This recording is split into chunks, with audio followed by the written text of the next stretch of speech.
Welcome to Penrose Learning, where we make understanding easy. In this video, I will explain how to change a Honda Accord windshield. First, gather your essential tools, including a utility knife, various pry tools, and a reliable caulking gun. Next, confirm you have the correct replacement windshield for your Honda Accord, along with a high-quality automotive adhesive. Before starting, protect your car's paint and interior with covers to prevent any damage during the removal and installation process. This preparation ensures a smooth and safe replacement. Now, let's tackle removing the old windshield. Begin by carefully detaching the windshield wipers and any surrounding trim or molding.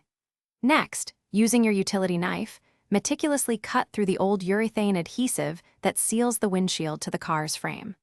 Work slowly and deliberately to avoid damaging the pinch weld.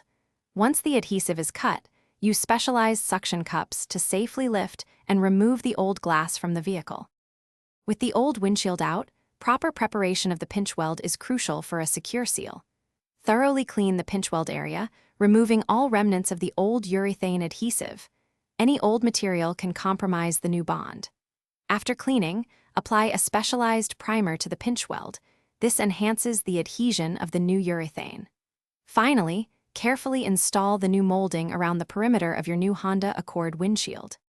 It's time for the final step, installing your new windshield. Apply a continuous, even bead of fresh urethane adhesive around the entire pinch weld. This bead should be consistent for a watertight seal.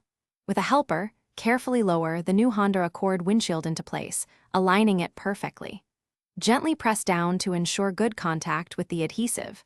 Secure the windshield with painter's tape until the urethane fully cures, which typically takes several hours.